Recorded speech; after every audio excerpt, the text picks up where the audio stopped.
DD214 Network podcast is for mature audiences only. Any videos, music, or entertainment not originating from DD214 Network is used and covered under Section 107 of the Copyright Act of 1976, also known as fair use. Opinions expressed are our own and do not represent any DoD or U.S. government entities as a whole.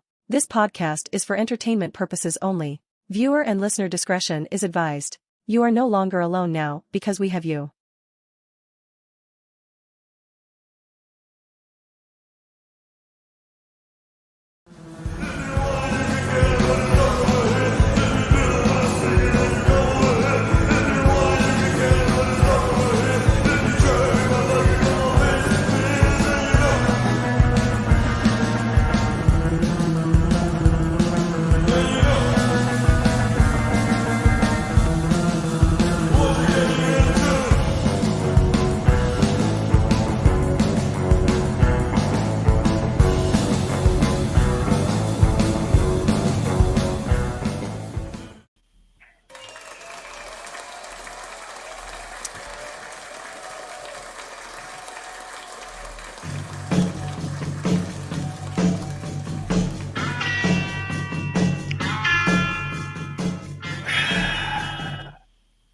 Yeah, I know I was a little delayed on that one.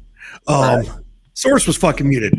But good morning, everybody. Welcome to the DD214 Network podcast hosted by John Clean Sanchez, Jay, the number one cocksmith, and myself, Joe Texquilini. Y'all better look the fuck out today. Our crayons are sharp, the box is full, our bottle of glue is topped off, and our helmets are on tight, baby. We're about to rhythm with the tism. Let's get this fucking episode rolling. I know we all have had a fucking bit of a week. Oh, yeah. So, which does, it happens every once in a while. Like it happens, like that's life, you know. Well, yet here it's Sunday morning once again, and we're here. We are right live. fucking here. Still fucking here. That's just we are. We don't lie when we get up on our soapbox and start preaching on this podcast. At least we're not lying. At least we're not lying. And the thing is, we don't need the soapbox because we're tall enough. We just use it to make ourselves sound louder. That's correct. You're right. You're right. Yeah. You're absolutely right. Unless your name is Gio and you're 5 foot nothing. Yeah, that's not his fault. Is he really that fucking short? No. No, but we rag on him every now and then about it. You have to. You have to. That's what friends are for, right? Like just. Sorry about that. Here we go. Absolutely demolishing each other verbally, but actually having each other's backs in real life. Like that's part of friendship, right? Yeah, he was getting on me the other day because my hair. Is the music loud? So far sounds okay. So far. Okay, what up, dudes? Gio is 5'7". How do you know that? Yeah, from the dungeon. That's kind of weird. How do you know that? When was the last time you hung out with them? But yeah, crazy week this week, guys. Who wants to go first? I'll go first. Go ahead. Scott. Go ahead. The kids started school this week. The end. Okay. That's a crazy fucking week in itself. So yes. Yeah, no, kids up here. You know, I know places like North Carolina, South Carolina, Virginia, Florida have started school the last couple of weeks, but over here we've just started. Mm-hmm. And I haven't still do that September shit. Yeah, which I like. I like it. I get to enjoy August. So I will never forget. I don't mean to interrupt you. I will never forget. Growing up in Arizona, we used to do getting out of school in June and going back in September. That might be just a little loud. That like, can you go down to about 5%?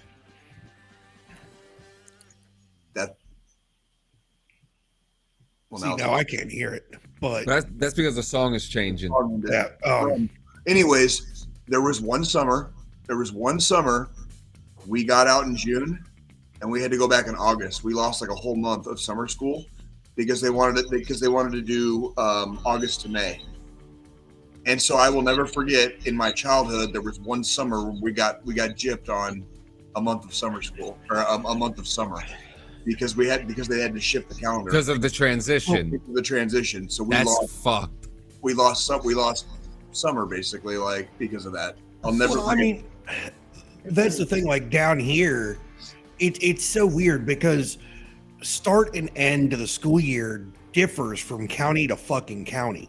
So, like the county Really? we're in, my kid started on August 13th. 2 counties away, they just started this past fucking week. That is. Oh, that's crazy. Like being that close to each other too. That is. Yeah.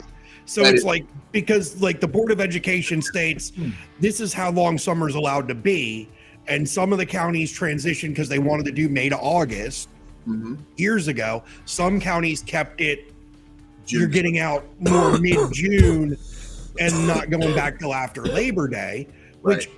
I like, because that's the way it was for me all through school. Was we didn't go back until after Labor Day. That's partially how Labor Day became the unofficial Yeah, end of summer. Was because- exactly. because It's you- kind of, yeah, and that's the thing. Like that was the, well, after Labor Day. I knew Labor Day weekend was the last official weekend I had a fucking summer break when I was in school. And then, it was that Wednesday typically, because for God knows what reason in the South, we love to send kids back mid fucking week. Gosh forbid we could start the fucking school year off on a fucking Monday. No, we're going to start it on a fucking Wednesday. On a Wednesday, yeah. So stupid. What's going on, Toshi? Yeah, Welcome. it is so weird, right? And Like you they start got, what, and 2 middle schoolers and a fucking elementary schooler now, right? 2 middle school, yeah, exactly. And it's what's interesting. That song is loud. Holy shit. I'm really sorry, John. I was gonna say that one's kind of grating a little bit. Like it's not even the volume. It's just kind of like, What the fuck is that reverb? it's just a dude fucking just like Fred the cat. You know what I Yeah, mean? it's Jimi Hendrix inspired track list. Are you doing your AI shit? Is that AI? No, actually, no, it's okay. not. It's coming from. that's Yeah, no, I stepped away. I stepped away from that stuff. The Oh, only yeah. time. far be Yeah. it for me to give a shit. It's not my. Yeah, no, the only we time. use AI now, Jay, is for thumbnails and fucking video edits every Yeah. once in a while. Yeah, well, every now I'm not gonna lie to you guys here. If I have an issue with like a summary or if I'm trying to make the description, because when I upload Yeah. the podcast, I upload it to Riverside, and Squilini got to actually experience this too. It gives you the description of the episode, timestamps and stuff, but sometimes the description is not like perfect, right? Not It's all the way there. yeah, The it's, description, fucking, it never gave me my description oh, that's when I that tested sucks. it. It kept erroring out, so I just fucking. It's because you took your money back. I'm fucking with you, yeah. It was But- way before that fucking incident. No, dude. yeah, but yeah, I do it with every single episode. I've been doing it for the last, I think, like year and a half, 2 years now. But sometimes the description is not. It'll say like, oh, the hosts do this or do that. But like sometimes if I'm lazy, I'll just let that description go. But most of the times it gives out too much of the episode.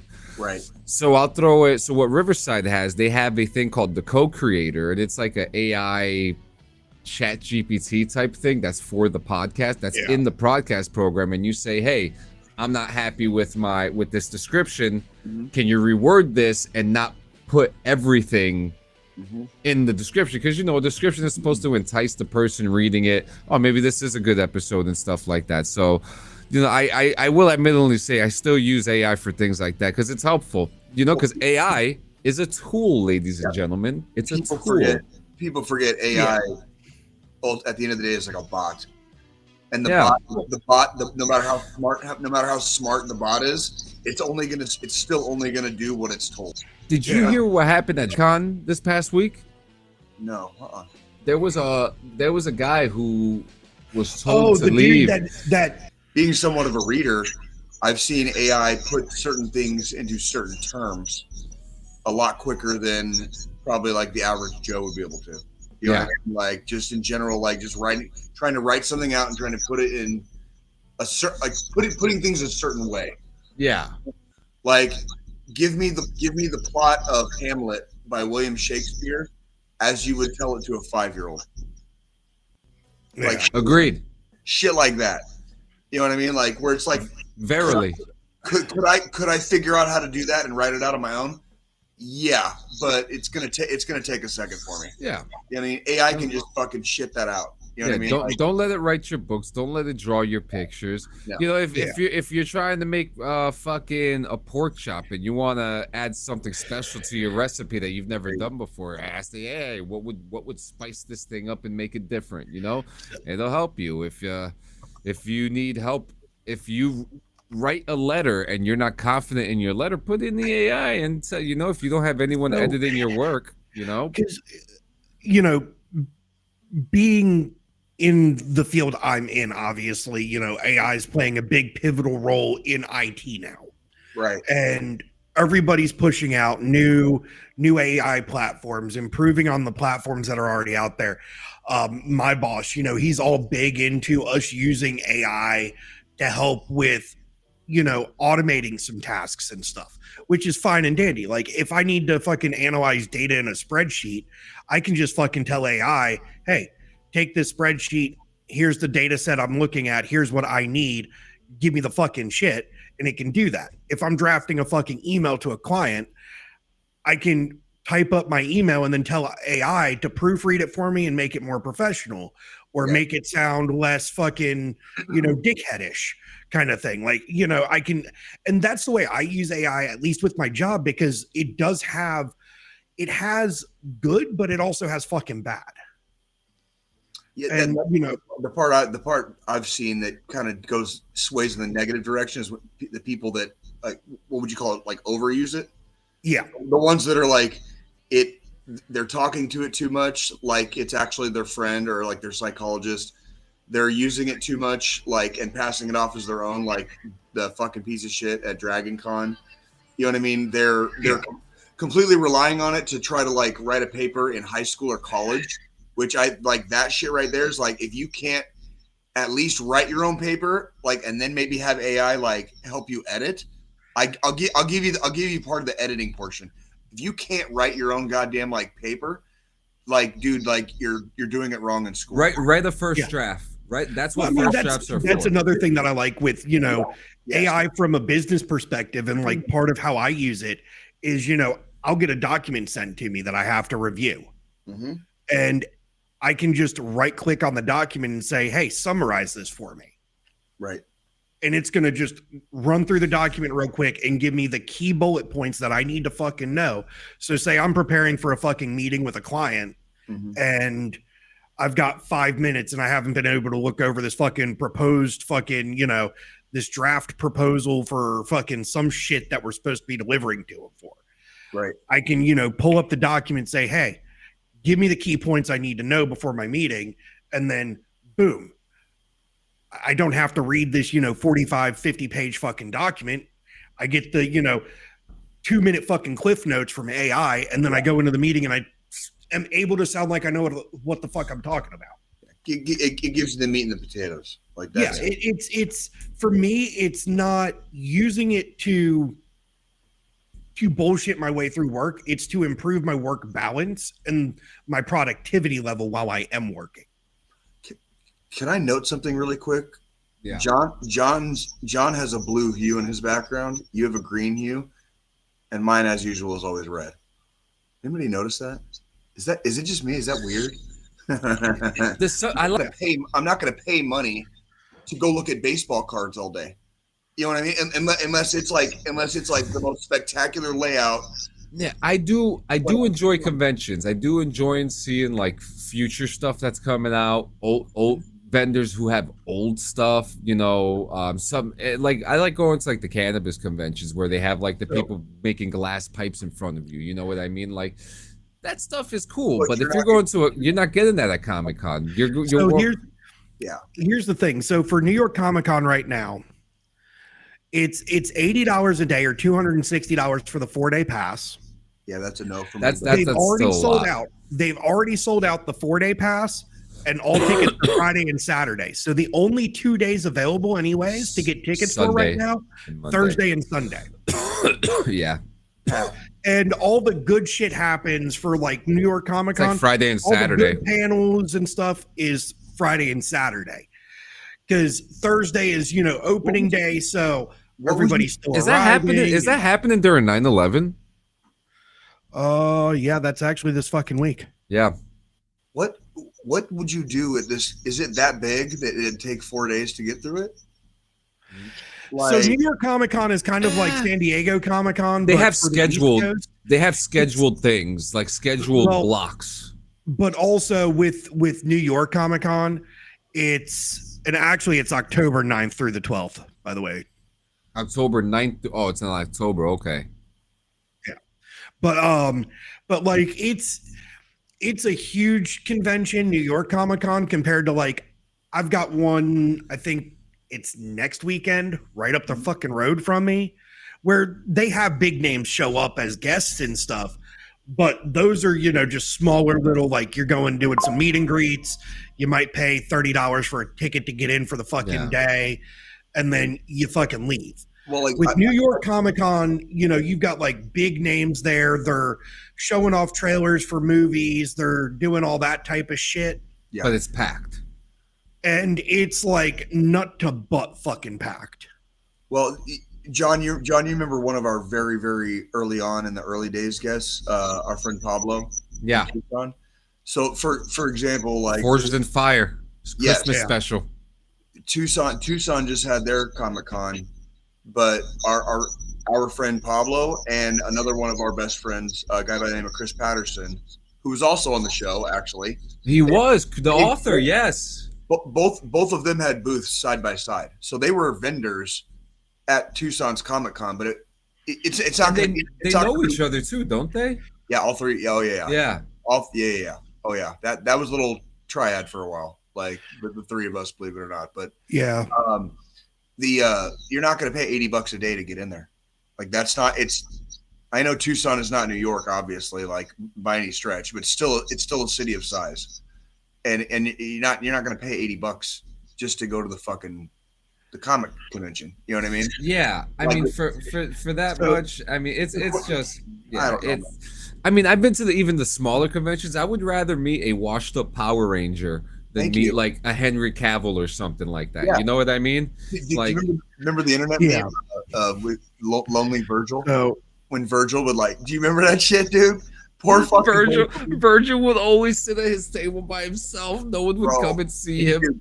John, he's a Hall of Famer. You want me to get the picture? Yeah, please do. So let me put it this way. So for the one that's happening up the road here, and it's actually the weekend before fucking New York Comic Con. It's called Big Lick Comic Con. It's in Greensboro. For a weekend pass, it's $40. That's for fucking 2 days. Thank you. Add-ons is like photo ops with some of the guests and stuff, but this one's such a small one. Here's the guest list. You're in the door. The guest list is literally, hold on, Lou Ferrigno, Sergeant Slaughter, Matt Hardy, Jeff Hardy, Lex Luger, Johnny Young Bosch, Lex Luger is actually like walking. Catherine Sutherland. Like we've got a lot. Most of the guests are wrestlers or fucking Power Rangers. Just fine. They're doing the circuit probably, and that's fine. Paul Schreier, who was, he wasn't a Ranger, but he was in Rangers. Going back to the original point, you said $40 for the weekend pass. That's $20 a day. Yeah. That I will pay to go hang out with the nerds. You know what I'm saying? Like, yeah, I would pay that. I mean, I'm going to the Fallout convention in 2027. That's a proper one. Who was the voice of Scooby-Doo, Shaggy, Scrappy-Doo, Popeye, Foghorn Leghorn. Like, shit like that. And like, this is one of those ones where like, I would like to go because this is, it's cheap. And these are people I actually would care to fucking meet for, a photo op with fucking some of the Power Rangers actors just to get a photo with them is like $70 fucking. Holy shit. I met Billy. He was like $50. Dude, can I charge motherfuckers $70 to take a picture with me? Now you can. Well, fucking hey, you guys are giving me goddamn ideas, dude. Like, you're a celebrity now with our 2 million viewers. Imagine, I'd be lonelier than Virgil, dude. Like, are you kidding me, dude? We should do that as a joke sometime. We should totally do that as a joke. Like Jay Campbell, U.S. Army infantry veteran. Yeah, like of DD214 Network. You know, We like, just go get some professional headshots done and like put it up on the fucking website where we sell fucking signed 8x10. My uncle takes professional headshots. We got you. I could be like I could be like Johnny Cage. I could be like Johnny Cage. You know, like in my fucking, you know, like doing the fucking the Elvis thing. You know what I mean? Like. Yeah. Hey, but other you know, lots of the rest of the week just I released a video this week. I started my new series called The Time Travel Files. And you're really into time travel, aren't you? Oh God, it's amazing, and it's real, folks. It's real. But 1.21 gigawatts. So I released my first episode of the series, and Squilini said it was 30. It felt like it was 30, but it was actually a 9-minute video. But it was only fucking 9. Yeah, I felt like I was watching that fucking thing forever, dude. Listen, there was some. Was you drinking, Joe? Did time dilate a little bit for you? Time might have traveled while I was watching it. Yeah, so I put this video out, and the first episode I wanted to kind of make sense of things and kind of let people know that there is some stuff that people are putting out there, and after doing some of the information that I did, I've realized that nobody has ever read a fucking book in their life. And I'm not gonna lie, as a reader, you know, like I try not to get on my high horse. Yeah. So there's about being well read, but it's yeah. Like, so there's this whole conspiracy theory that people thought that Barron Trump was a time traveler because of these books that came out. Okay. But the books don't say anything about time travel. Oh shit! So it's not. It wasn't even. It had nothing to do with that. In the first I mean, the story was actually pretty cool. Books. Joe, what in the world are you doing with your camera? I'm proving that I read books. Oh, okay. You're back. I was zooming in on the bookshelf. Ah, got you. Yeah. So you know, the books themselves, they're cool stories. They're like it's like a Journey to the Center of the Earth. You know, is Barron Trump in the? But obviously it's not the president's son. You know what I mean? Like it's a person named Barron Trump. His name in the book is Wilhelm. It's like Wilhelm Richter Baron von Trump. Okay. And like in short, it's like in Germanic, or the way that I understand it, it's shortened to Baron, but it has one R. And yeah, he kind of looks like the president's son. I'm not going to take that away. You know, listen, I'll feed into some of the theories, okay? But not all of them. What it is it's probably some like fucking relative of the Trumps. Yeah. In all honesty. And I don't even think that it was even that's that. Like it was because the story a fucking vampire. I don't care what. Because the story was written in 1890 in the 1890s. But there was one story that came out called 1900, The Last President, and it talks about a populist president who all of a sudden wins the presidency, and riots happen in Fifth Avenue in New York City in a tower. So I mean, you know, I'm again like there's coincidences, but it also would not be the first time in literary history that other things have just basically happened by coincidence. It doesn't mean the author. It does not mean the author saw into the future, exactly, or time traveled. It was just a literary coincidence. Yeah. That shit, like when there's hundreds of thousands and millions of people, and then billions of people now in our day and age, billions of people, and a lot of them do the same thing, like say writing or whatever. Sometimes you're going to hit on the same idea. Yes, it happened, and even crazy, insane fucking coincidences do happen. Yeah, do happen. Yeah, and it was a really you know, the stories are very interesting, but I was able to debunk that Barron Trump is not a time traveler. Now he in fact like 18 fucking years old or some shit. You know what I mean? Like he's not, it's just a strange coincidence. But the next episode I'm working on, are you, Jay? You might be familiar with this, Art Bell. Yes, I have a signed copy of one of his books right here. Are you fucking serious? Got you, homie. I love He's about to pull it out. I can't believe this shit. God damn it! Don't pull it out on camera, Jay. Bah, We'll get demonetized. Oh wait, we already aren't monetized. Never mind.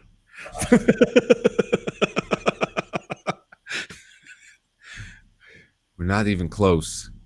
Fourth wall break. Yeah. Holy shit, Jay. Did you meet Art Bell or was that just an acquired? Funny story. It was acquired in a used. That's what my wife calls me in the bedroom. It was acquired in a used bookstore. Holy shit, Jay.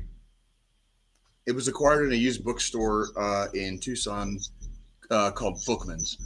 And this is one of those places where you could, because I read a lot or whatever, you could take like a haul of books in and they would give you like in-store credit. Mm-hmm. So every once in a while, like I'd fucking start turning in shit that I like either hadn't read, didn't give a fuck about, whatever. And I'd get like a whole half a shelf of books like in return for basically for free. That's fucking cool, man. So you do have a knowledge of who Art Bell is. Oh yes, Coast to Coast Radio. How about you, Squilady? Absolutely no fucking clip. So this guy is probably Apparently the original. He's the author of The Quickening. Yeah, so he is when people talk about pirate radio, when people doing it on their own, you'll see Art Bell's picture right next to him, because this guy was doing a coast to coast radio station with no help in a trailer in the middle of Nevada. Mm-hmm. And he would talk about conspiracies, UFOs, but one prominent thing that happened was that he received a phone call and certain faxes from a time traveler named John Titor. Do you remember any of this, Jay? Was this something that rings a bell? Now, I've been doing... Would you say it rings an Art Bell?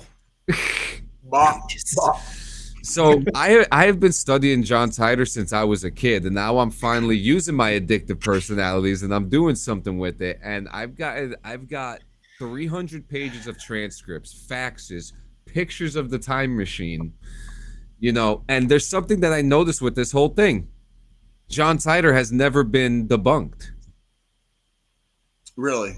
He has never been debunked. Tell me give me the cliff notes. Give me the short and curlies of just his time travel. Is he from the past or the future? He's from 2036 from Florida. He traveled back to 1975 to get an IBM 5110, then traveled to 2000 to see his family, and explains how the whole time dilation thing doesn't really matter, that you can still see your family, because in your world lines, your timeline is your timeline. He and then he disappeared after that, and he was on a forum in the Art Bell forums talking about time travel, and he says, someone asked him, what do your people think of our generation?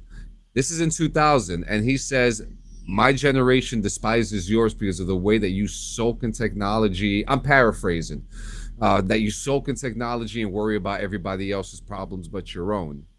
And it's kind of weird because that's kind of like the society that we're living in now, because that wasn't really happening too much in 2000. You said he's 2036 or 2036. How old was he in 2036? Because then he would be alive right now. He was born in 1998. I'm just doing some math, but allegedly travels backwards in time. Yes, he did, and then back forward twice. For the uninitiated out there in our audience about time travel, the one thing that scientists say is stopping them from doing time travel is you can't go backwards, and that's the big thing in physics, where they can't figure out a wormhole. In theory, a wormhole could take you forward in time. You would be able to go forward in time. You probably wouldn't necessarily be able to land on a specific time though. But time travel is technically possible moving forward. Yes.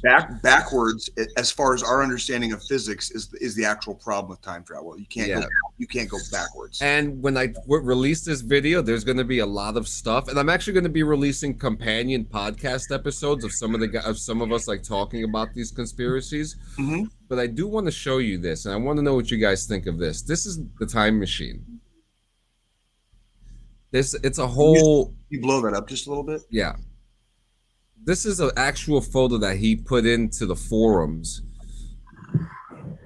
and it's inside the back of a truck. There's a bunch of batteries here. I have the diagram too if you want to see it.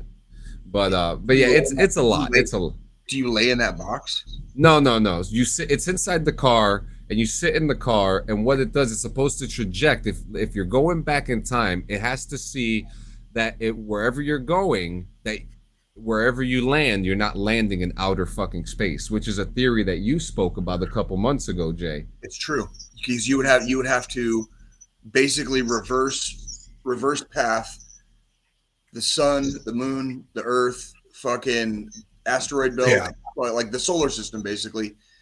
And if you're going to land on a specific day and time, like we've moved millions of miles and billions of miles since that day and time in space. Like we are in constant motion, going around the Milky Way.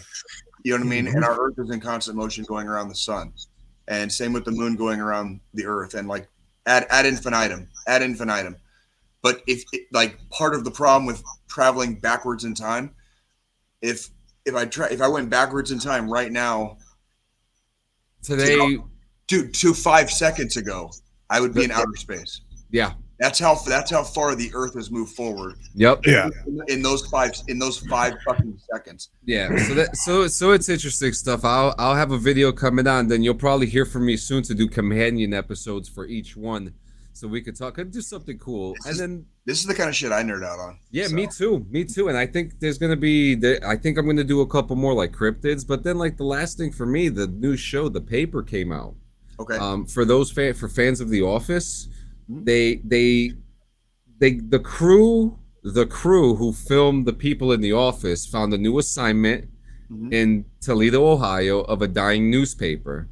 Okay. And I just want to say, it's fantastic. So far, so good. It's hilarious. It touches those borderline simple politic conversations, but it's very subtle, but you see it, like all gender bathrooms, right. Some of the things that people are saying is very like, oh my god. The best thing that I like about this show, that it's not trying to be The Office, and each character is not an archetype of old characters from the other show. Is it if you like The Office, you'll like this, but it's not The Office? Exactly. Yeah. Like. Yeah. Yeah. It's that's really. That's what I've heard. It's on the list of things to start watching. It's really good. All 10 episodes are up on Peacock right now. I like things when it comes to a newspaper, and I think that the hilarity of a dying newspaper company that shares an office with a dying toilet paper company is absolutely hilarious. And some of the two things you wipe your ass with, like, yeah, exactly. Yeah. You know, and it's I think even there was a reference to that, like that was made like in the trailer even for the paper. Like there was a thing, like there was a reference to that whole, you know. Yeah, and some of the characters. There's one character. He's like, I guess like the second in command of the company that owns the newspaper and other companies within the building. He's very much like his energy is like an older character from the original Office series from the UK. Like his dry speech with the comedy and how he slyly says things and then like it could be like the perspective of it could be like, oh my god, but at the same time it's like fucking hilarious. Yeah. It kept that energy, and I'm really happy with it. I'm not going to give a full rating until the show's over though. Fair enough. Hilarious, absolutely hilarious. If you got Peacock, go watch it today. Oh yeah. Good shit. Yeah, my wife watched Vice Principals this week. She loved it. What's that one about? That one's got Danny. I stopped watching 2 episodes in because I can't stand Danny McBride sometimes. But it's got Walton Goggins and Danny McBride, and they're vice principals at like a middle school or a high school or something like that, and they go into war with each other. But that looked funny too. My wife was crying half the time. So okay, all right. Yeah, Shit. It was a busy week, and the week is not over. So I took myself to a Royals game. Like that's for work or for fun? for fun. Oh, You do the like pass thing that you were telling us about, where you can just kind of. No, Or did you actually buy a seat this time? I bought a seat. I caught a wild hair on fuck day was it? Thursday. So a few days ago. Mhm. Just caught a wild hair. I've only been to one game this whole season. And then I'm just kind of like, it was like Thursday and I was just kind of like having a day. I went and got my hair cut, whatever. And I was like, dude, fuck it. Like I'm just going to go to a fucking baseball game tonight. You know what I mean? So I got a ticket and freaking Ubered my ass up to the stadium and walked my ass in and freaking just enjoyed a ball game. who'd they play? The Angels. And the Angels had like a 3-run first inning. The final score was 4-3 Royals. And every single run we scored was a single solo home run shot. So No shit. Yeah, I got to see Vinny Pasquantino, Salvi, and fucking Bobby Witt Jr. all hit home runs. Salvi is still playing. Yeah, and I got to see him at a home run now. That's the first time I got to see live, like just watching a game in person. Like I got to see Salvi hit a home run. I get to see I saw one of his home runs. That's because he's easily going to be in the Hall of Fame. You know, whenever he finishes his career. You know, I anticipate he'll be the second ever Kansas City Royal after George Brett in the Hall of Fame. Yeah. That's good shit. I mean, that's awesome that you did that, because I mean, every once in a while you just got to fucking treat yourself to something. Dude, you know? when I say it, I was kind of having a day like wink, wink, nudge, nudge. You know, like I was. Yeah. You were having a day, so that was kind of that helped you. I was like, dude, get the fuck out of the house, get the fuck out of your head. Go do something fun. Yeah. Go do something fun. You know what I mean? Like just and I had a good night. Like no shit. John, you'll fucking love this shit. Well, actually, both of you will. So there's a place. There's a famous barbecue place in Kansas City called Joe's, and they have a thing at Kauffman Stadium. I happen to see, you know, because I do security all the time at the stadiums. There's people that I know in different positions, basically, like security and alcohol compliance, stuff like that. Like, well, I happen to see somebody and they're kind of like a little higher up on the chain. And I happened to see them while I was walking in. So we were exchanging pleasantries and they're like, hey, I'm going to get something from Joe's. Like, do you want anything? And I was like, what do you mean? And he's like, no, I'll bring it to you. I was like, what? I was like, yes. You know what I mean? Because like they're famous. Like, yes. They're famous for the sandwich called the Z-Man. It's a barbecue sandwich. Mm-hmm. But if you look up Joe's Barbecue in Kansas City and you look up the Z-Man sandwich, that's what they're famous for. And onion rings and alcohol compliance very graciously brought me in section 400, John. Like, fucking at the bar at this point. So right. Except the nerds sitting in their mom's basement watching this shit. Hey, we're back. Fucking A, there we are. And now back from a commercial break. Please excuse the technical difficulties that we keep fucking having with YouTube. YouTube, we need you to get your life together. Just like all the three of us. But this shit is stressing. I'm getting so fucking. Let me tell you, like, we'll finish. I'll finish up telling the audience about. So the Z-Man, we looked it up. The Z-Man has 1,485 calories. I ate the fuck out of it. Okay, so fucking mad props to all the homies at fucking Kauffman Stadium. And yeah, that was kind of like. That was basically my week. I worked last night, so I haven't gone to bed yet. I worked an overnight shift, but there's literally nothing to report on that. Literally nothing to report on that. So that was just a typical overnight stand guard. Fucking make sure nobody does anything stupid in the parking lot. Make free money. No, I don't. I don't go out in the parking lot. I'm inside the stadium, and I'm like, when I say there's there's a few of us, and the stadium is empty. That's the cool part. I get to see the stadium when there is no goddamn anybody in there, dude. I could go sit down in the stands and be alone in that whole fucking bowl, dude. In the whole fucking bowl. Like, and it's surreal as fuck, dude. It's like being in a cathedral by yourself. You know what I mean? Yeah. And I get to go wherever I want. Like, so I get to take tours of Arrowhead when I work overnight sometimes. That part's cool, but it's pretty mundane. It's not. Don't get it twisted. Like I find myself having to burn time a lot because I'm like, fuck. Like, okay, it's free money. I basically just have to show up on time and like be there for 8 hours, but it gets mundane. It does get mundane. I promise. Do you get to wear your headphones to listen to music if you wanted to, or? Oh yeah. That's good. Well, I don't even bring headphones. I just have my phone. Just let it play. I take walks. Fucking. I just do. Yeah. Like last night, I was functionally I was walking around for almost the entire time. So like I would go to like the office. You know what I mean? Like pick up one of my snacks out of my bag, and then I go take like a fucking hour and a half, 2 hour fucking walk. That's good cardio. Basically, and I took breaks. You know, like I sat down in one of the lounges for a little while. Fucking drank a fucking Faygo. You know what I mean? And just literally. Motherfucker walking around, goddamn. Wait, do they have the drinking Faygo? Are you bringing the Faygo, or are you like buying it? No.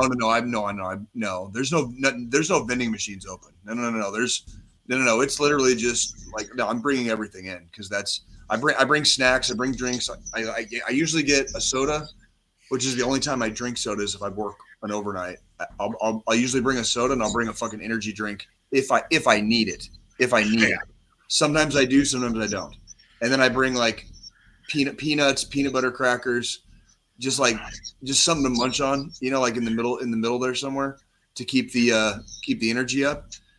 And all I got to do is not fall asleep, and I make money for it. Like it's not very hard, but there's elements to it that kind of it's like being on staff duty. You know what I mean? It's kind of like some nights are better than others. Some nights are in the CQ desk over a fucking weekend type of scenario, kind of. Yeah. And thankfully I can walk around and kind of keep my blood pumping, and I don't usually get tired. But when it happens, it like it'll hit you quick, and you got to do something about it. Otherwise, you're gonna like start doing the the head nod. You know what I mean? So anywho, you start doing the babbity. Did you just take meth, Bob? Yeah, like that'd be like a Fenny lean. Like a Fenny lean. Dude, tell me you guys haven't seen the Fenny lean. I've seen them. They're fucking. I know all three of our cities have seen them. Like, every time we go to New York City, I see the Fenny lean. Bro, I'm not gonna lie, dude. Like real talk, that shit breaks my heart. But sometimes it's fucking funny to watch. You know what I'm saying? Like we, at the end of the day, we are just kind of like, you know, all they need to do is throw some like silver or gold paint on their face and be like the Silver Man or the Statue Man. I remember a night in my early 20s, and there's no Fenny involved, okay, guys, but I got really bullshit. I got really drunk. I got really drunk, like way too drunk. Is the peyote lean? And I didn't have. We're not telling that story. Okay, that's a different story. All right, different fucking time, Joe. Well, I didn't have a car. I didn't have a car at the time, so I walked everywhere, and I had like, I don't know, 3 or 4 miles to walk home. But there was an IHOP on the way, so I would sometimes I would stop at an IHOP and get like oatmeal, and then finish my walk home. You know what I mean? Because it was real cheap. You know, like I could walk in, get a bowl of oatmeal, and then keep walking home. Yeah, and that bowl of oatmeal back then cost what, like $1? I don't even remember, but I was poor. I was poor as fuck, and I could still afford it. I remember that. And like $1. Well, I did it this one night when I was like super drunk, and I remember I have this like vague memory of like looking up and like the kitchen staff and like waitress are like all just like watching me. Like they're like watching me like shovel, like very drunkenly, like just struggling, you know what I mean? Like trying to eat, you know? And I just remember looking up and there's like all three of them. I was like, oh, those motherfuckers. Like, and I just went back to struggling because, you know what I mean? Like, but that's, I was a kid, you know, like that's how you learn. Yeah. That's how you learn. And thankfully I made it home safely that night. Cause thank God. Yeah. There was in the early days of J-Land in and around Tucson, dude, like there's been a few stories. There's been a few stories. Like, yeah. So anywho, Joe, what the fuck did you do this week? Well, I guess we'll start with fucking last Sunday after the fucking podcast.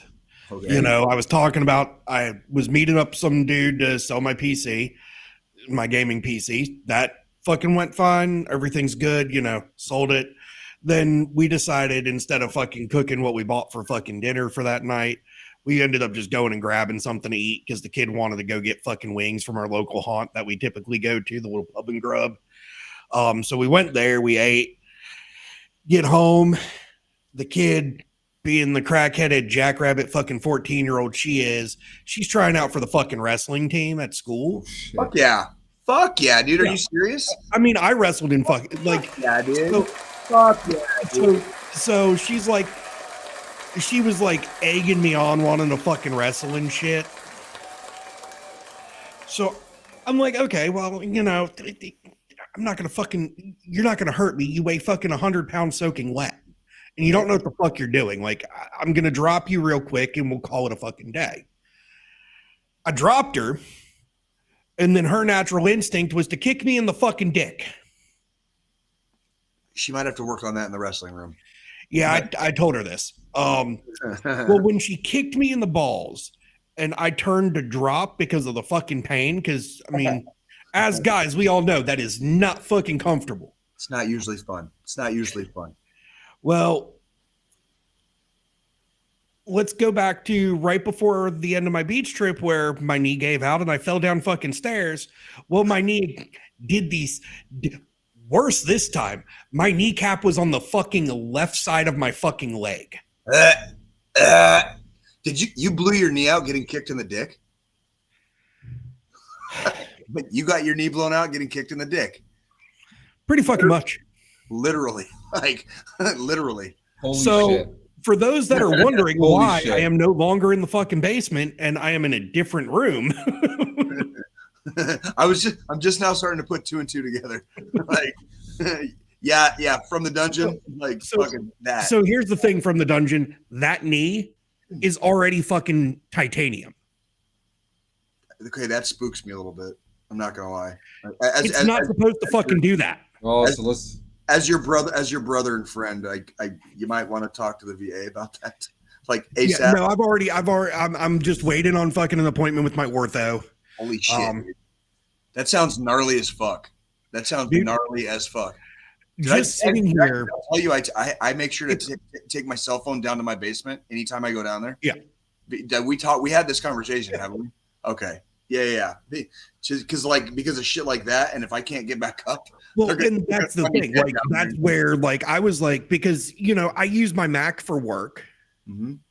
Like the same computer I use for this podcast, for all my content, I also use as my work computer. So there's times since I have access to all my text messaging, phone calls, and everything on my computer, there's times where I'm like, you know what? Instead of having my phone to distract me with all the fucking social media apps and everything, I'll leave it on the nightstand.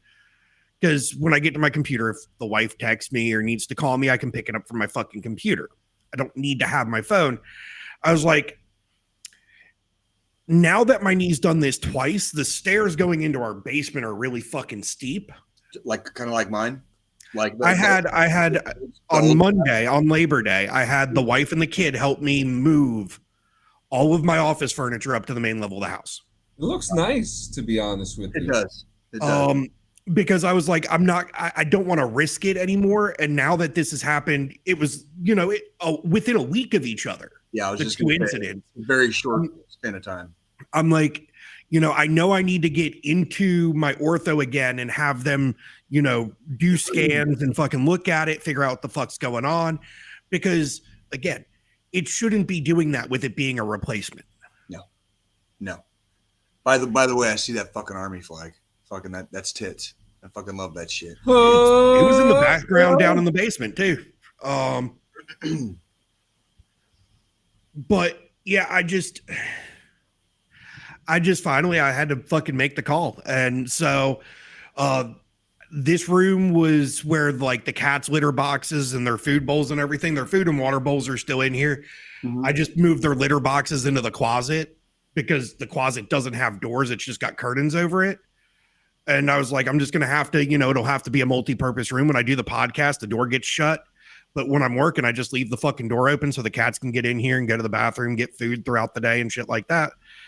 But yeah, so that was kind of the start to my week. So I've been kind of like sitting here as long as I already have. Mhm. My legs started going numb. So there's definitely some serious damage in there. D, you're addicted to pussy. Stop it.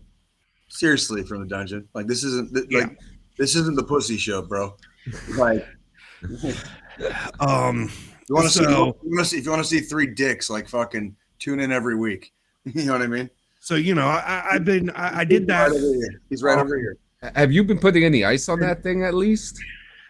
It's not swollen. That's the thing, because there's not. Tiger Balm? I've been wearing my fucking knee brace, and because I've got a stand sit desk, I'll go into fucking stand mode with my desk through periodically and just keep, stretching the fucking leg out, trying to keep it in motion. So that way it doesn't fucking. Can I ask you a question? Because, and I'm not being I'm not being facetious, because I'm in the market for one myself. Like, do you have a cane? Have you thought about buying a cane? Because like I have one. Dude, I'm in the market for one right now. I've been fucking looking. I will be honest with you. I have been looking, but I want the cane to fit my personality. I don't just want it to be like an old person cane. I get it. Yeah. Yeah. Not the shit. Are you gonna get one with a sword in it? Those are, you have to be careful with those, because those sometimes are illegal in fucking like counties and like cities. Yeah. Like they're like Yeah, so that's the thing. Like North Carolina, I could carry a fucking cane sword. right. All right, fantastic. However, as soon as you cross state lines, bitch. exactly. So it's one of those things. It's like I don't want like the standard like fucking a standard fucking cane. Yeah. But at the same time, I'm trying to take it easy and not push myself, because yesterday I was supposed to run a fucking 5K. That's right. You were working up to that. God fucking damn it. We did go support our 2 friends that were in it last night, and then went for drinks afterwards downtown. But you wanted to be there. It was kind of like I'm standing on the sideline now, and I was like, fuck, I really wanted to fucking do this. Dude, next year fucking roll it in a wheelchair. Fucking rolling in a goddamn wheelchair. No, you gotta get one of those Stephen Hawking ones. Dude, what do you want me to say, bro? Like, dude, we got it coming. Didn't you see all the girls that were around him in Epstein Island? Come on, get yourself a Stephen Hawking wheelchair. You know what cane I want? Do you guys remember fucking Back to the Future 2? Fucking Biff had that fucking cane with the fucking fist on it. Like fucking like I want fucking that cane. I want the one from Jurassic Park. That's the one I want. So that's the thing. I was actually about to say, we went into fucking Spirit Halloween earlier this week, because they finally, they're opening up, going into that time of the year now. And they have a replica, and it's a real cane. Like, it's a fucking sturdy cane. It's a replica of the John Hammond cane from fucking Jurassic Park. There you go, John. I about fucking did it. You hear that, John? Go to Spirit Halloween. It sounds like they're in stock, dude. I gotta go over there and get me a Loki horn anyway. There you are. So, but that Wednesday, got a text message from friend one of our bartender / she's like a little sister at this point to me and the wife. One of the regulars at the bar had passed away on Monday. Yesterday they had his memorial service at the bar, so we went by there for a bit. That's unfortunate. Yeah. So, and that's why I'm drinking these fucking Sweetwater 420s, because this was his beer. Nice. So I was like, for right now, I bought a 12 pack. I was like, I'll drink these in his honor for a couple days, and then go back to my garage beers that are a lot fucking lighter on the stomach. Is that like a more hoppy? So it's an IPA. It's it's an extra pale ale. It's 5.7%. That's a little high. It's not high compared to the 4% that garage beer is. 5.7 is for when people don't realize that, like, those low numbers are still high. Yeah, well, and you'll notice the difference between beers. Yeah. You'll be like, why the fuck am I feeling like a little something after 2 beers of this, and it takes me 4 beers of that one. And that's the thing. So like Friday night, because we had a kid-free weekend this weekend, the kid went to her mom's house for the weekend. And so Friday night, after we dropped her off with her mom, we went by the bar, by the pub and grub. That was the first night we'd been there since we found out he'd passed away. And his spot at the bar, they blocked off. They put a Sweetwater flag over his chair that he always sat in. Holy shit. How old is this dude? 54. Okay. Fucking he clearly well respected. Clearly well respected. He was one of those, he was the life of the fucking party. That's fucking cool. Like, if you were having a fucking bad day and you were in there and he walked in, you were fucking laughing and smiling within fucking minutes. Hell yeah. Type of scenario. So it's a good way to be remembered. That was the night it sunk in for me. And like, cause we got there and I had to pee. So I had to walk past that spot to get to the bathroom. And I stood there at the urinal, like that scene from Cloudy with a Chance of Meatballs where the fucking black cops sucking the tear back into his fucking eye socket. Get that in there. Fuck the fucking tear back up. Yeah. Kind of thing like, no, we're not fucking doing this, Joe. Not right now. All right. We can save that. We can save that for the house. Yep. And they had, the 420s, they had his beer on special all fucking week. So instead of $7 a can or $6 a can, they had it marked down to $3 a can. What did he do? You know what did he do for like work? What was it? He worked for the city in their DOT department. Okay, cool. So Department of Transportation. So he literally got around. The dude got around. Like that's cool. Like very. I'm sorry. It sounds like the fucking world lost a fucking badass. You know what I mean? Like that sucks. So from the dungeon, the thing is, so it was for a 12 pack of these at the store, it was $17, but you're also looking at a bar or any establishment that serves alcohol, everything's upcharged. Yep. Tremendously. I typically, when we go to this place, I drink Coors Banquets because they're the cheapest beer they've got that taste good. I do the same shit. If I wanted to go cheaper, I could go PBR, but PBR tastes like fucking Travis Kelce sweaty fucking underpants. And I'm only saving 25 cents a can if I go PBR. I'll drink just about anything, but I'll tell you what I won't do. And this is why I don't buy. This is why the only time I drink Yuengling is if I go out to a bar and they have it. The reason I don't buy Yuengling at the gas station is because they want $10 for a fucking 6-pack here, and I'm not paying that for Yuengling. See, I'm not doing that for Yuengling. Yuengling is not that. The thing is, Yuengling is not supposed to be an expensive beer. It's supposed to be like fucking Hams or PBR. It's the PBR of lagers, basically. Yeah, it's like the Budweiser of lagers. It's not supposed to be fucking expensive when they're there.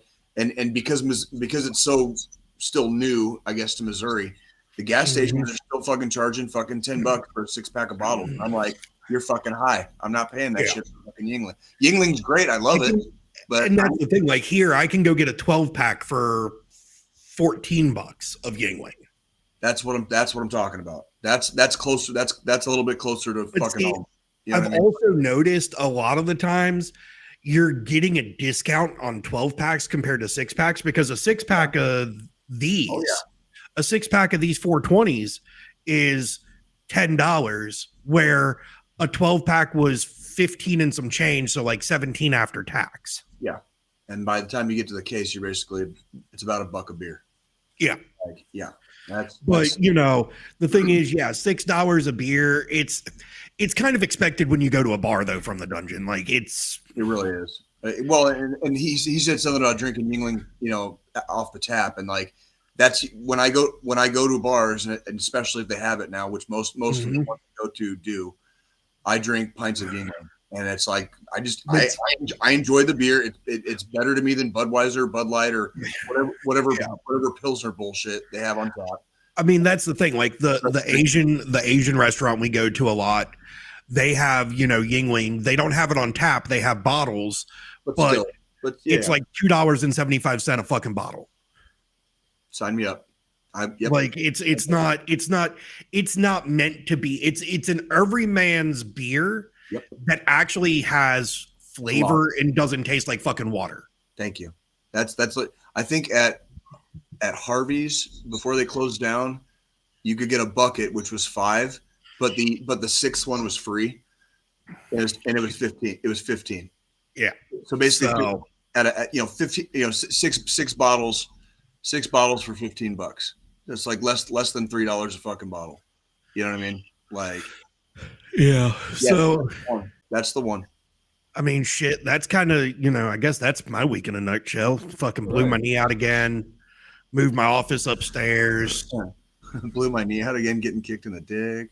Like, yeah.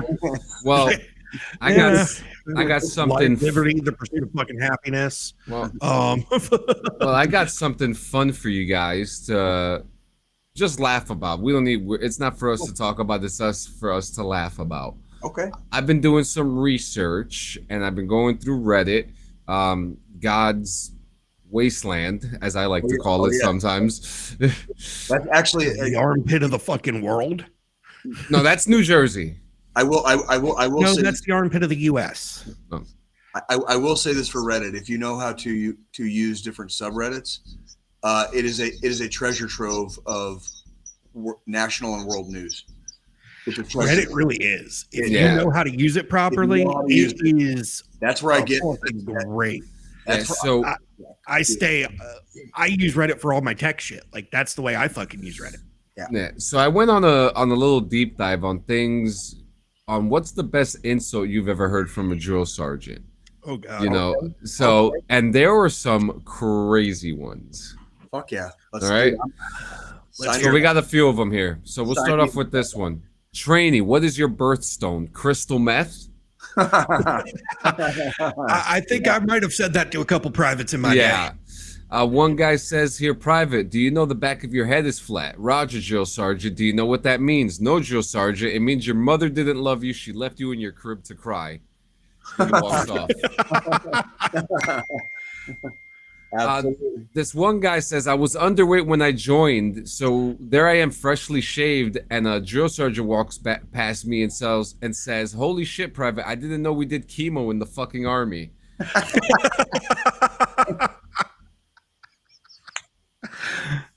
Fuck. Yeah. Which one of you dented chromosomes broke that fucking rock? This one says a special forces drill had an 80-pound rock for rucks. Some nerd was doing bench presses with it and dropped it on his face and legit broke it. That's the story of that. Next one here. One of my platoon mates was unfortunately ugly by any traditional standard across the world.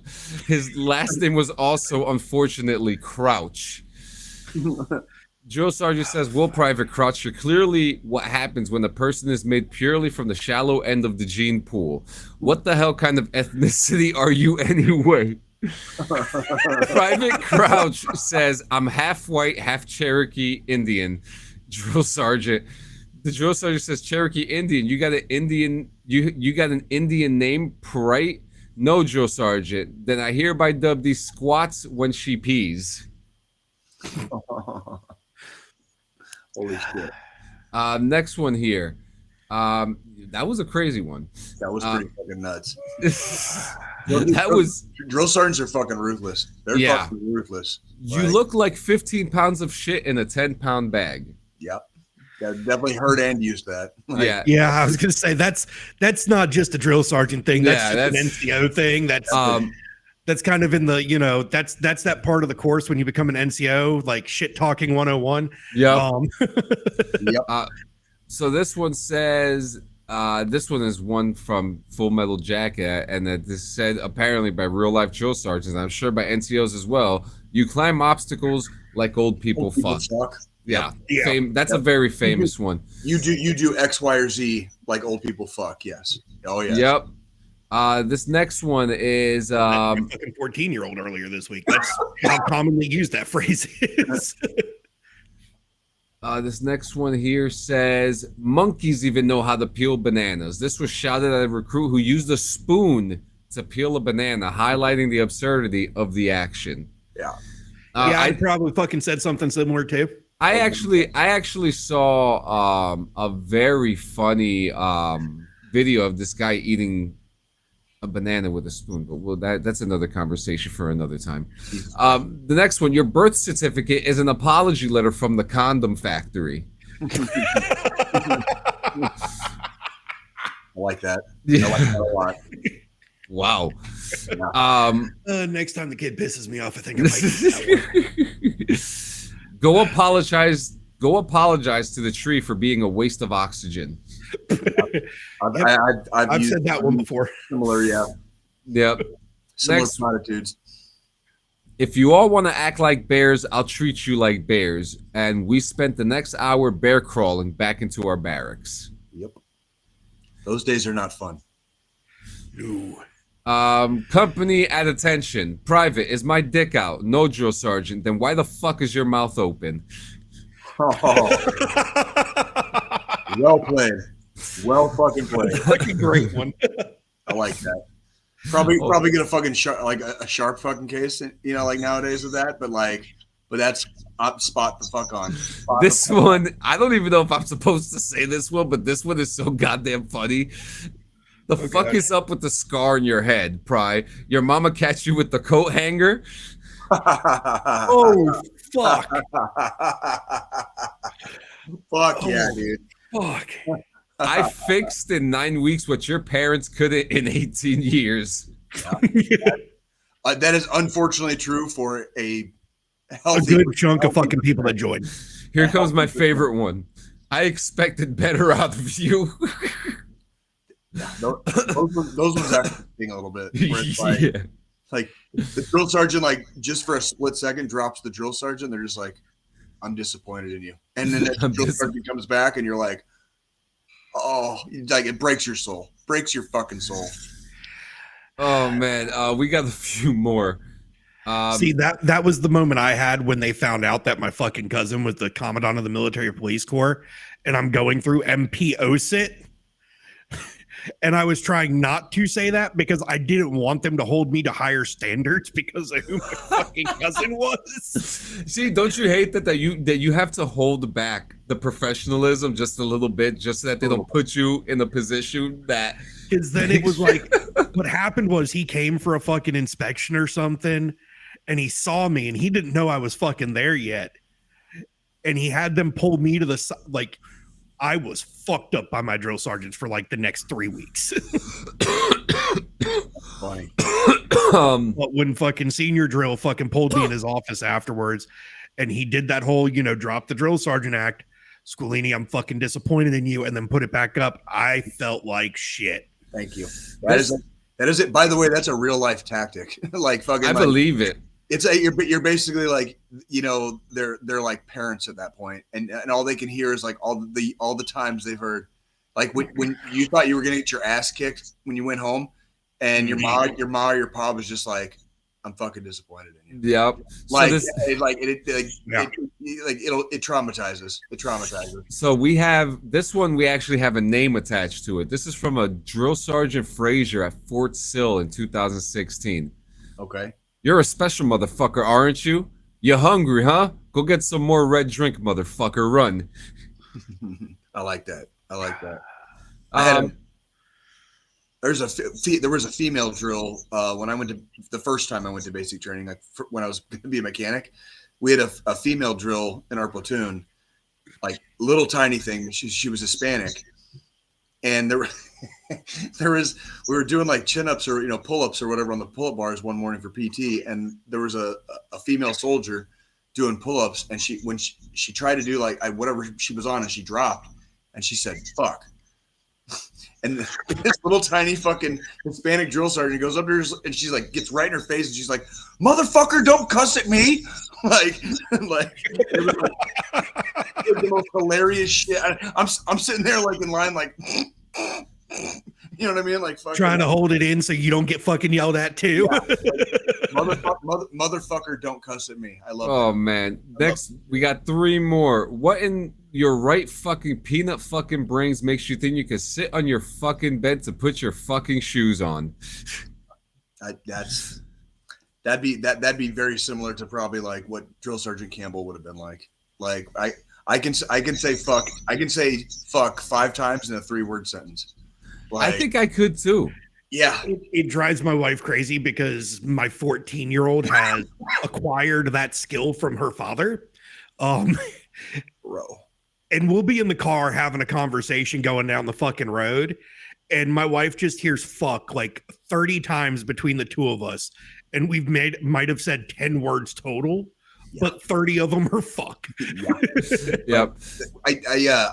I was just talking to a friend of mine recently. Like, I don't even hear it anymore. I don't even hear it coming out of my mouth. It's part of like my vernacular now, where it's just like the entire time we were at the beach, because again, we're with the fucking in-laws.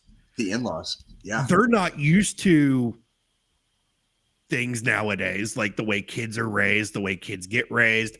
They're not used to a kid that's been raised by a fucking veteran.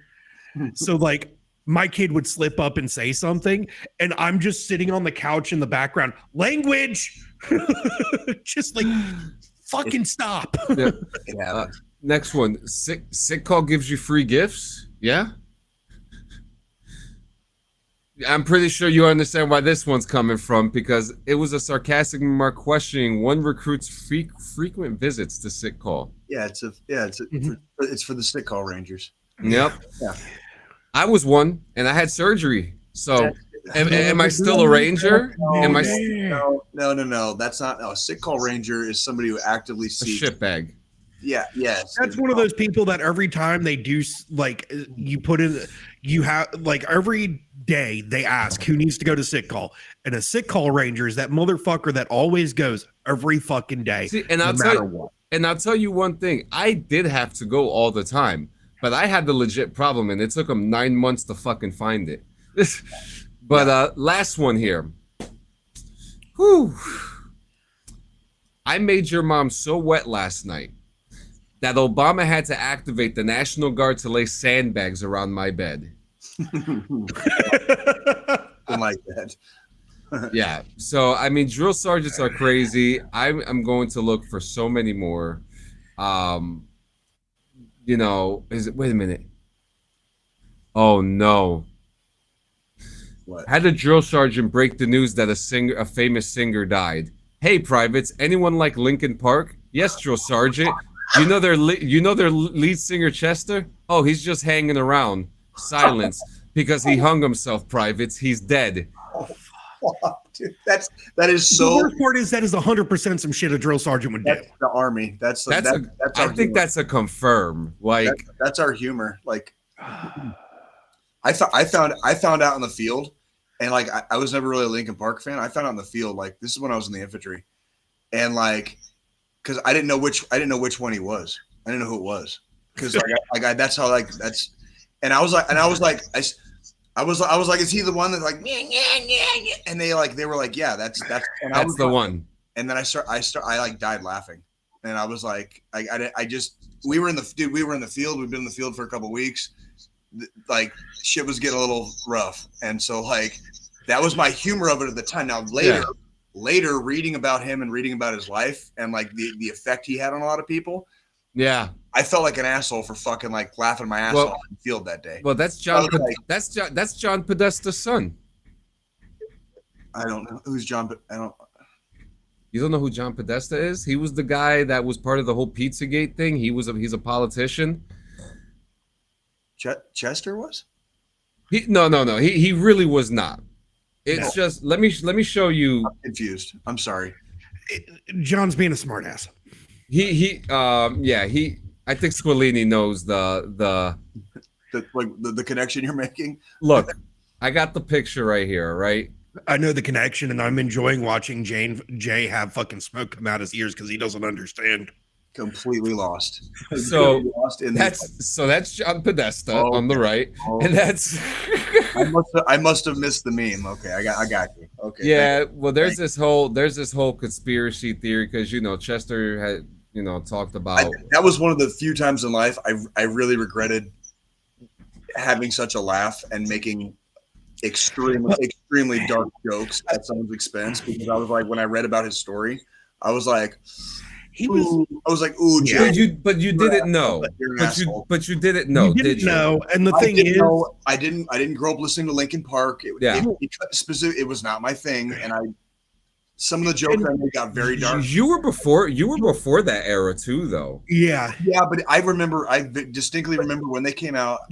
There was a time on Tucson radio, I couldn't listen to 3 songs without 2 of them being Linkin Park. Yeah, that makes sense. Really, they were that big though. Because the first album had 4 singles in it, and that was unheard of at that time. It was usually 2-3 singles, and that was it. And they had 4. It just wasn't. Because Linkin Park really kind of broke the way rock music and rock albums were done, because they, like you said, they had 4 singles on their very first on Hybrid Theory, and then every album after that they had 4 or more fucking singles. Like, actually, it was 5. It was 5 because it was Paper Cut, One Step Closer, Crawling, In the End, and Runaway. Yep. So it was actually 5 singles that they had for that album, which again, absolutely unheard of, because like usually 3 singles, and then like the next album for a regular band from that time would be like 4 months after that or something like that. Right. Yeah, it wasn't their fault, and they, music does different things for different people. I was just never a Linkin Park fan. Yeah. It just wasn't my cup of tea. And this is coming from a guy who's a huge Alice in Chains fan, so don't get it twisted. Okay, I can do moody and depressing too. You know what I mean? Like, trust me. Like, it's just I watched a video of it was a documentary called Class Action Park, and I'm pretty sure you guys heard of Action Park before. And in this documentary, it spoke about how the MTV Headbangers Ball was there one year. And they had footage of Lane Staley there, and it was actually kind of interesting because I don't think I've seen. I thought I've seen all the Lane Staley footage I could see. You know what I mean? And then I saw that, and I was like, "Oh shit! Here's more of him." Here's one thing that like really can show like how Linkin Park, like the members of the band, are in their personal life. So Mike Shinoda, who is more the rap side of everything for Linkin Park, his daughter, he did an interview recently, and his daughter, who's in high school, like was trying out for the talent show, and she was going to sing a song and play guitar, and she's never played guitar before in her life, and she signed up to play fucking guitar for this thing, and he's trying to give her pointers because she's trying to learn, and she's doing good, and he's trying to give her pointers, and she says, "Dad, shut up. What do you know about performing music?" Oh, I've seen that. She didn't know that he was in a fucking huge rock band. Yep. And his wife overhears this and goes in and says, "Maybe you should listen to your dad. He knows what he's talking about." "What do you mean, Mom?" And she pulls up a video of Linkin Park performing, and she's like, "Who the fuck are these guys?" And she's like, "That's your dad." Yeah. So how old was she? They kept her like 14. Yeah. By the time so they just lived a normal life off tour. Well, remember the band has been inactive for many years too. So after he died, there was no Linkin Park. They did the whole farewell concert and then went completely inactive for fucking years. Yeah, so I actually have a really cool story too. So but at the same time, even with them being inactive, she had to have fucking heard Linkin Park songs somewhere at some point. Well, that's what I was wondering, because like I think it was 2017, because I was in the field, so it would have been before my third deployment. Because I remember the platoon I was with. God, by that time they were on their 19th album. By that time, holy John, like when I tell the story about that of like finding out that he died in the field, like Ronnie was sitting right next to me, like I was in that platoon. Like, yeah, it was so, me, Ronnie, like probably the PL, another squad leader, and our fucking platoon sergeant. Yeah, I actually have a really cool story before we close out the show. In 2000, I want to say it was 2004, 2005, I went to the Pepsi Arena to go see Slipknot, Linkin Park, Disturbed, Rammstein, and American Head Charge. Great show, by the way. Yeah, I was gonna say, good lineup. Great show. I believe it was part of the Pledge of Allegiance tour. It was one of those it was an Ozfest off-fest show. If you're familiar with the off-fest it was like when they were touring at Ozfest, certain bands got together and then they would do, certain shows on their own, and they would like in a close by arena to promote Ozfest, or if people didn't want to go to Ozfest, they could go see these bands here. Yep. So we're at the money. Yeah, so myself and a few friends, we got to the hotel. We were in upstate New York. It was either Rochester or Albany, wherever the Pepsi Arena is. Mm-hmm. And we get there and we see this huge tour bus, right? Huge. And we're just like, oh, cool, there's a tour bus here. We did not think anything of it. And, we're packing our things into the hotel room and stuff like that. And the first one I see is Chester. The very first one. Actually, no, the first one I saw was the DJ, Joe Hahn. Okay. And I didn't say anything to him. And I remember I was looking at my boy. I was like, was that Mr. Hahn? And he was I don't know. I don't know. He goes, we don't know who that could be a crew member. Right. And then we saw Chester walk out the hotel. And if you were a fan of the band at the time, you knew what he looked like. You knew exactly who he was. And I swear to God, he walked out that hotel. He walked right past us, and I screamed out, "Yo, what's up, Chester?" And he turned around and he was like, "Yo, what's up, guys?" And he was so fucking pleasant, man. That's cool. But wait, it's not even over, right? He hangs out with us. We talk a few minutes. He asks if we're going to the show. Like, yeah, cool, yeah. You kicked it with him for a second. Yeah. He leaves, goes into his bus, and we see the other members getting ready to leave. As God is my witness, this man named Bob Dallas, he was their bus driver and tour manager. Okay. Came up to us, gave us a bunch. He gave us a bunch of old rare records. What? Signed stuff, like demos, lanyards, and stickers and shit. What? What year was this? I believe it was like 2005. Fuck yeah, dude. And and we're just a bunch of teenagers. My buddy just got hit. We drove up there on this dude's permit. Okay, yeah, dude. A fucking 6-hour drive. And I'll never forget, Bob Dallas says, "Now what I want you guys to do when you get to the arena, go around the back into the arena and go to the back entrance." Didn't think anything of it. We go over to the arena. We have our tickets. We're ready to go and all that stuff. We're in the back entrance. Who do I see? I see David Draymond from Disturbed walk by. I'm starstruck at this point. I see American Head Charge. This is happening. This is happening. And then for the first time in my life, I realized that there were 9 people that walked in front of me with a bunch of Slipknot tattoos, not wearing masks. All I'm going to say about that. And then here comes Bob Dallas, and he's looking around. And he's like, "Oh, there you guys are." Literally pulls us by our jackets into the back part of the arena, and we got to take pictures with the whole band. We got to see the side of the stage. We got to meet the crew. It was like legitimately like this. Like Bob Dallas straight up said, "No, these guys came for you from New Jersey. They're just a bunch of kids. Hang out with them." And that was one of the most pleasant times and one of the one of the most memorable moments I've ever had with a rock band. That's like one of the best concert stories I've ever heard in my fucking life, bro. Yeah, Like, it was great. And then the concert was great. Yeah. that's fucking That's bad. kind of Oh, yeah. I mean, hey, sometimes you got to rob a house, dude. We got to do a little B&E. All right, like what's going on, Fizzle? Yeah, we're coming to the end too. But yeah, I mean that was a really cool moment to have that moment with them.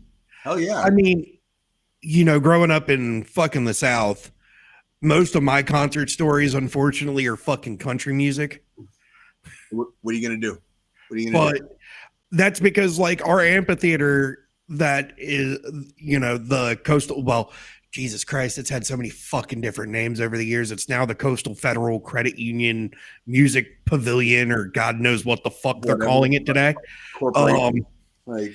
But one of my good friends, his mom worked for the pavilion as one of the promoters and shit. So, like, we always got free tickets, free VIP passes. I think I've briefly talked about this at one point somewhere on some show. Might have been fucking, Morning Rips earlier this week. I don't fucking remember.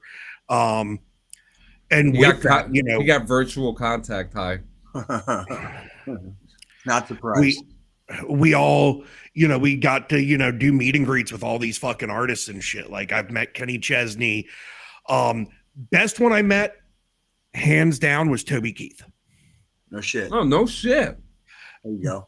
Now, when I finally met him, it was after I got back from fucking my first tour in Iraq. Fuck yeah. Buddy's mom got us fucking, the whole fucking shebang for free to go to a fucking concert. At this point, I'm 21 now, so I'm fucking drinking too. As you should. Fucked up. As you should. And during the meet and greet, because our whole little crew, we all fucking were served together. Toby fucking gets a bottle of fucking liquor and does a shot with the whole fucking crew. There you go. That's fucking in red bad. Solo cups. So That's pretty cool. I mean, and that's the thing. Like, I don't have shit like what John had, like teenage year stuff, or any of the like cool rock bands I really wanted to meet, but I have great fucking experiences meeting some of these country stars, even though that's not my preferred genre of music. Yeah. Closest I ever got when I was in my youth was ICP. Like you would, in the older shows, they'd pull people, they'd let the crowd come on stage. And I got pulled on stage by Rude Boy, who's like one of their homies at Psychopathic. And when I stood up, I was standing next to Violent J. Like, so that's crazy. Which was cool at the time. Like, it was cool, getting showered in Fago and fucking. And I think I was like 18, maybe 19. You know what I mean? I was a teenager, but it was like we were kind of encroaching into like early adulthood. You know what I mean? Yeah. So but it was cool. You were at the end of your teenage years going into yeah. Actually, the one rock one I do have fucking memories of was I went to a small show in Wilmington, small little fucking venue, like standing room only type of place. And I got drugged to it. Like, I didn't want to fucking go because it was Scott Staff of fucking Creed. Oh, interesting. How was the show? It was good. It was actually surprising. God. But see, this was during that time where he was like living out of his fucking vehicle because he was homeless for a bit. Under the sunlight. And doing these like standing room only solo shows and shit. And he went to get off the fucking stage to come out into the audience, and he used my head to help him fucking get off the stage. Oh yeah. I just realized too, I'm before he died, I met Dave Williams of Drowning Pool also. That's cool. I met he dislocated my hand. Jesus Christ.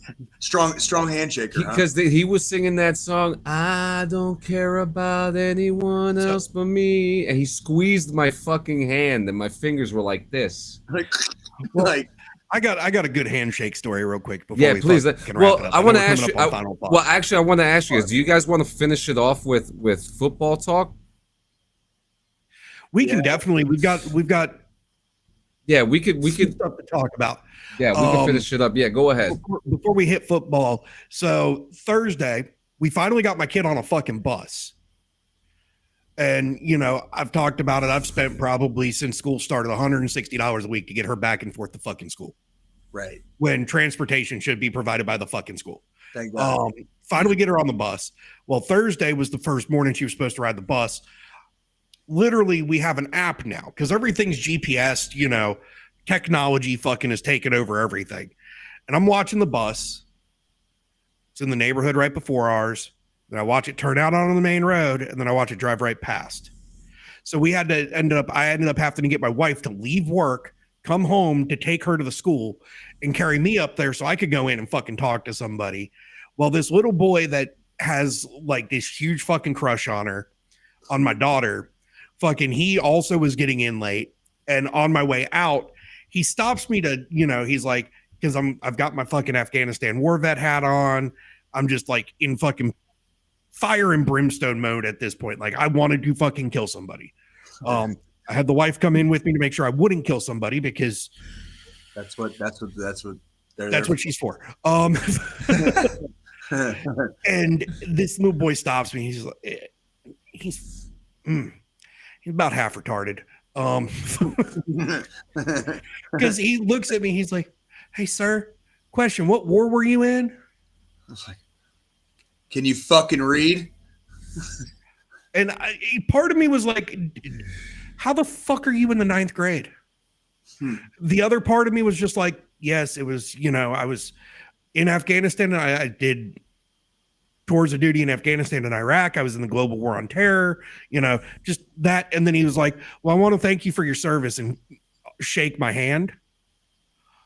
It was one of the most limp dick handshakes I've ever fucking had. At least you know what a limp dick tastes like. I mean, feels like. My bad. Yeah, My bad. That's like he was like, yeah. I was just like, I really hope you learn how to fucking shake a hand before you fucking get into your adult life. At least he's polite. At least. Well, yeah. No, but so Friday the kid comes home. Friday the kid comes home. Apparently now she has a fucking boyfriend. It's not the kid with the limp dick handshake. Oh, thank God. I was like, that would have been a fucking twist. Like, thank God.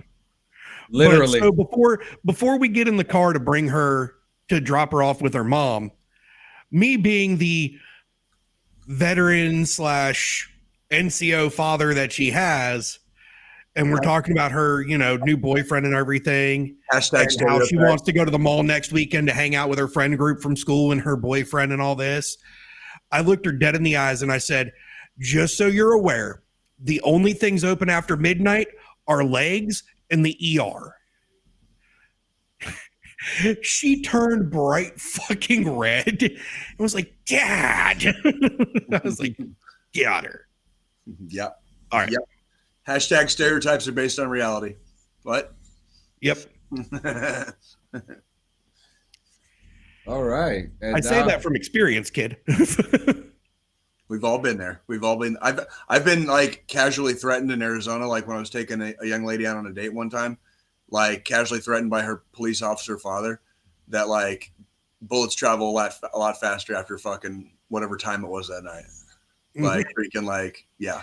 Like, I bought a laser engraver so I can engrave boys' names on bullets. I think it's like a rite of passage. Like you become a dad, and if you're a dad to girls, you are like, in fact, like beholden to harass the fuck out of, you know, their boyfriends. I still have combat boots with blood on them and a gun cleaning kit and a rocking chair on my front porch. Fucking try me. Every opportunity. Like you got to harass the fuck out of the boyfriends. Yeah. I told her, I said, once you get to the age where they're picking you up in cars, yep. I will be on the front porch in boxer shorts with combat boots on, cleaning my fucking guns. I'll make a scene of it. Like we'll just have fun with it. You know, like that whole scene from fucking Bad Boys when Reggie shows up to the house to take fucking what's her face out, yeah, and fucking Will and Mark, chitty bang bang. Like, he's like, you look 30. You look 30. Like it's like, yeah, dude, like just coming like shit, fucking drinking and shit, like you know, wearing a tank top, you know, just like just wilding the fuck out. Like, Yeah. yeah. So let's close the show out with some Fucking football right there. None of that pansy ass dick tugging. yeah, that stuff. Oh shit. That was good. So I guess we start with the fucking opener, Jay. Yeah, I mean, did you watch any of that? I did actually. That was the night that I went to the Royals game. Yeah. And funny story. Speaking of like bus drivers and Ubers fucking up, you know what I mean? Like I walked across the parking lot up this little hill so that the Uber driver wouldn't have to roll into the complex. I literally, like, as soon as the first driver picked me up, I texted him immediately. I was like, go to the address. Do not pull into the sports complex. What do? They pulled in the sports complex. Fucking immediately canceled their fucking asses. So, like, they're stuck in the sports complex now without a tab. And like, I got another one. So anyways, I went to a watering hole just to have a couple of like after game beers and then finish my night off basically. And the game, I guess the game had been delayed. So I caught everything after the delay. Like I watched the rest of it, and yeah, like Joe and Jay are both sad pandas this opening weekend. Yeah. So I guess I want to talk about the fucking Eagles-Cowboys rivalry before we really dive into the game itself. Yeah, because sure. Yeah, that's a no shit. Like the amount of the best way I can put it, the amount of unprofessionalism on the fucking field within the first fucking quarter of that fucking game was fucking ridiculous. It's straight vitriol. So, I know people are going to be like, well, Dak spit first. If you rewatch the fucking play of when Carter spit on fucking Dak, there was 15 fucking feet between him and Carter when Dak spit. Dak spit on the ground in between his two linemen. It just so happened Carter was standing in front of him walking in his direction when it happened.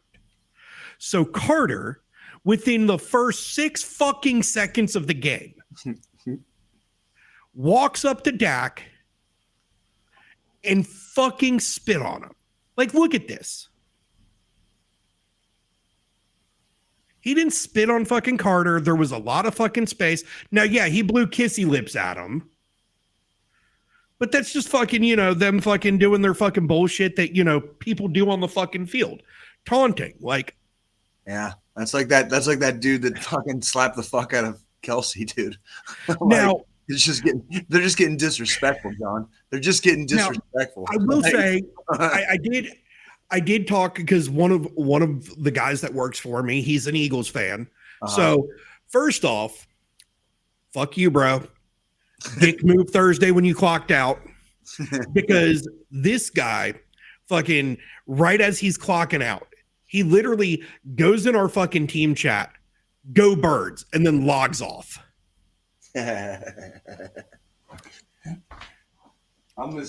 We were talking about it. I mean, I feel like, okay, yes, that was unsportsmanlike of Carter to spit on fucking Dak. However, I don't feel it even justified being ejected from the whole fucking game.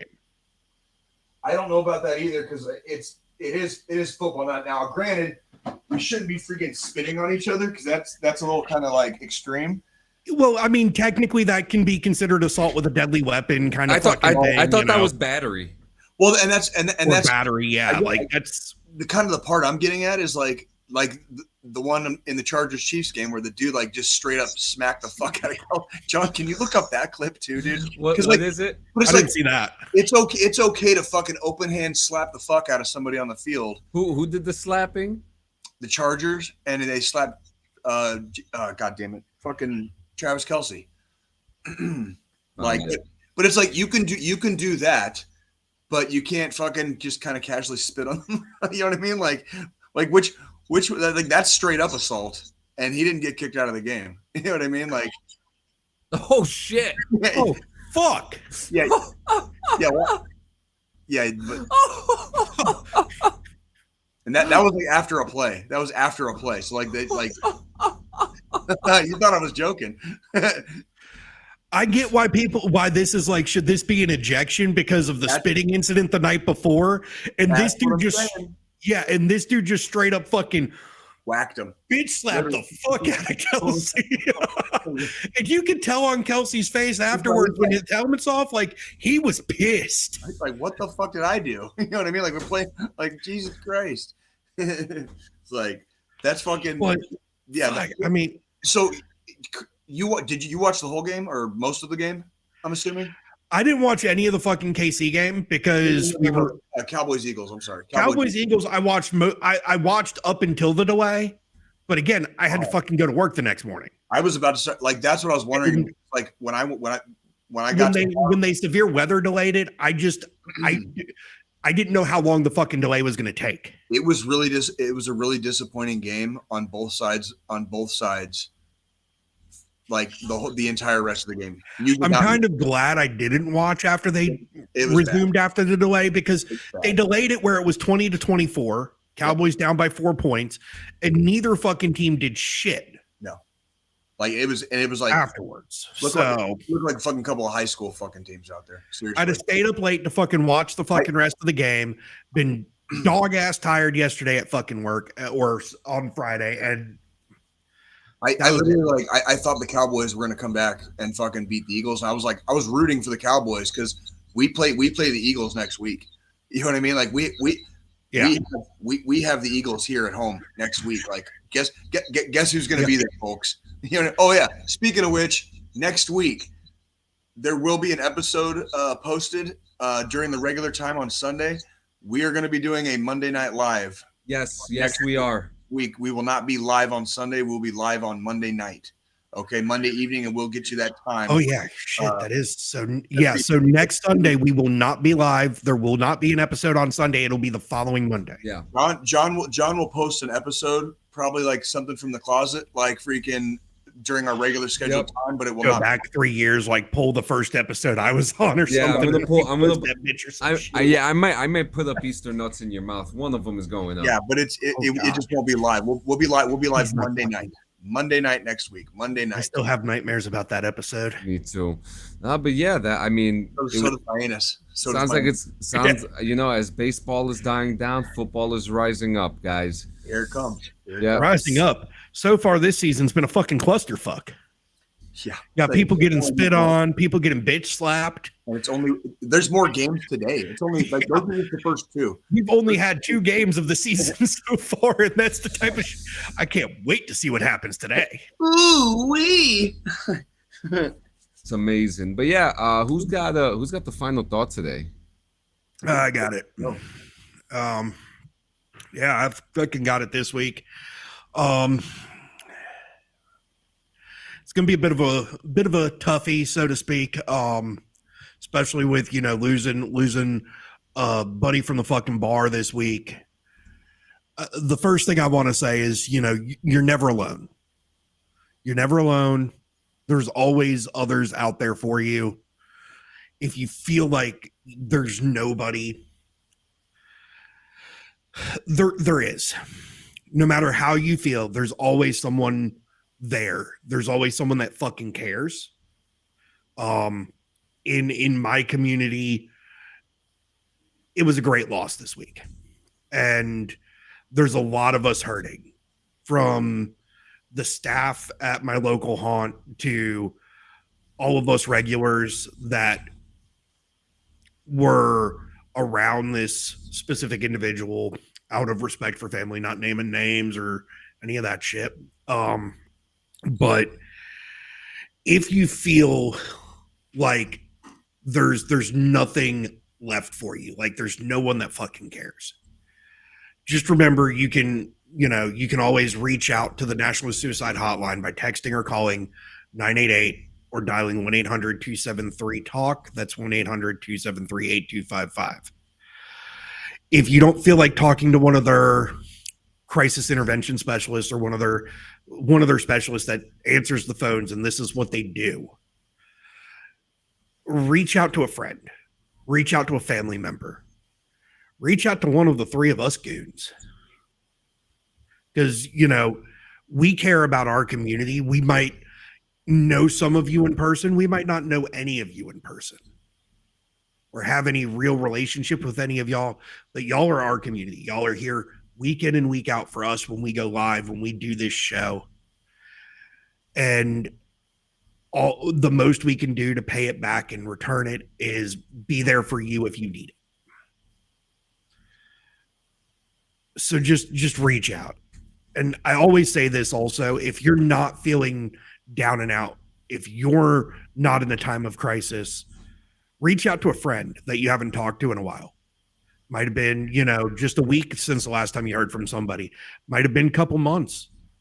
But reach out, because that one text message, that one reach out might be the defining moment between life or death for that other person. That's right. Fucking A. That's very beautiful. Well, guys, thank you so much for coming to another episode of DD214 Network. If you like Govee lights, make sure you check the link. If you like smoking products or stuff to clean your stuff out, just go to use code DD214 at Hemper. We love you guys. We will see you guys next Monday. Remember, Monday live. Monday Night Live. We'll be there. Sayonara. Drink water. Good luck, and so long.